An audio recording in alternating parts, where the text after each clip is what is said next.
Okay, this is as raw a video as you can get from me, and I don't want to make this too long. But I did want to pay an actual tribute to the late great Akira Toyama-sensei. So I drew something, and you'll see that later. But I want to start off by saying that Akira Toriyama has influenced me over the years, and it all started when I was a kid. Because as a kid, every Sunday evening around 5:30, the show Dragon Ball and subsequently the show Dragon Ball Z was aired in a local TV channel back home, and I was very excited to watch those shows because they were very exciting. And I remember being very young and I didn't even understand that it was a Japanese production. And I was so young that I didn't even realize that the show Dragon Ball Z and most of the fights were dragged out. All the shouting and the screaming, the 30-minute episodes that in reality should have been less than 10 minutes because nothing really happened except for Frieza or Goku just charging. It only now occurs to me as an adult that there's this huge correlation between the schedule of the publication of Dragon Ball Z, the manga, and the TV show Dragon Ball Z. The animation and the manga industry, in my eyes, were not very, I wasn't very familiar with them when I was growing up.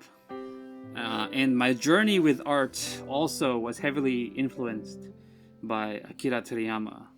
And although I didn't really draw a lot when I was a kid, whenever I did draw, most of the things that I drew had a lot of influences from Dragon Ball Z.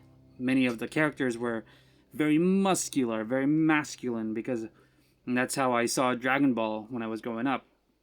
There was a lot of action going on, and I wanted to incorporate those ideas into my art. And one of the vivid things I remember when I was in high school was I joined this art contest. And the funny thing about that is that contest was the first and the only art contest that I joined before entering adulthood and before deciding to become a manga artist. And that contest was a Dragon Ball Z drawing contest. I won, somehow. And I don't really remember why I decided to join that particular contest, because I didn't really draw so much back then. And I wasn't really into this concept of joining contests and getting money that way or getting recognition through contests.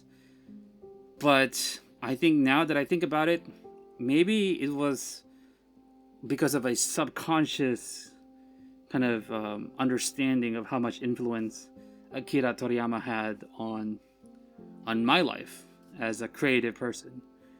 Growing up, especially nearing my adulthood, I started drifting away from action stories and shonen stories like Dragon Ball, because I needed something that was, different from my childhood.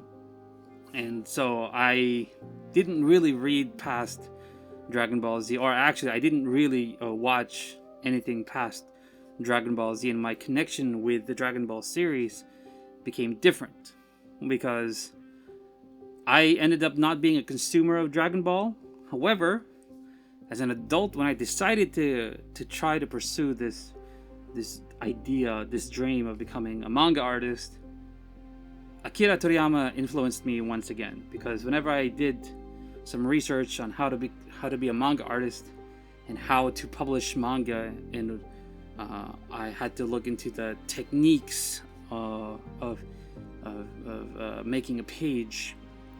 Akira Toriyama often crept up as like one of the most influential people or mangaka to study when it comes to storytelling or paneling. He was one of the most studied mangaka when it comes to the medium of manga as a storytelling device. And I certainly learned a lot just by looking at some of the work that he did, especially in Dragon Ball. Actually, a while ago, I was looking through some of the pages of Dragon Ball, the original manga, and I saw this random page, and I decided to see whether he used his own, particular style effectively in that page, just to see whether he was consistent or not throughout all the pages of his manga. And sure enough, all the subtle techniques, the subtleties that you would find in a very effective manga page were there, very evident. And I'll show the page here right now. And I won't really explain why this page is effective. Maybe I'll just make another video going through some of the the techniques that he used here and why Dragon Ball is seen as one of the most influential manga in terms of learning how to make a story flow. But I just want you to know all the subtleties that are here, even if you don't see them. It makes they make the whole page very easy to read.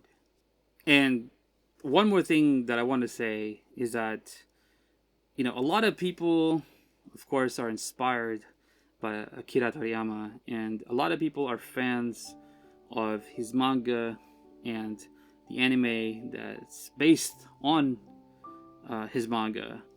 But for me, another aspect of why I respect Akira Toriyama so much and why I draw a lot of inspiration from him was because I pull from his own personal experience in a way, in the way that he started taking manga seriously when he was already an adult, and he wasn't really looking to get published as a teenager, as opposed to maybe some of you guys who really want to get published as soon as possible. He started with his manga journey, I think, seriously when he was 23 years old, and I think he quit his job and he was looking for money, and he decided to join the manga contest. And then from there, he was able to publish his first work after contacting an editor from Weekly Shonen Jump, and he published, what was that, Wonderful Island or something like that. I forgot the name of the first published work that he had, but he found major success in Dr. Slump. And some of you guys may not know about Dr. Slump, but Dr. Slump is very famous in Japan. And I see Arale-chan, the robot, the female robot in Dr. Slump that's very popular, the purple-haired girl with the baseball cap on, and that's the very first popular work that he published here. And I see a lot of his influence everywhere, and whenever I see it, I see Akira Toriyama. And of course, Dragon Ball is still a very, very, very influential anime and manga. So wherever you are now, Akira Toriyama-sensei, or Toriyama Akira-sensei, from the bottom of my heart, thank you very much for inspiring me and for inspiring millions of other people out there. ありがとうございます。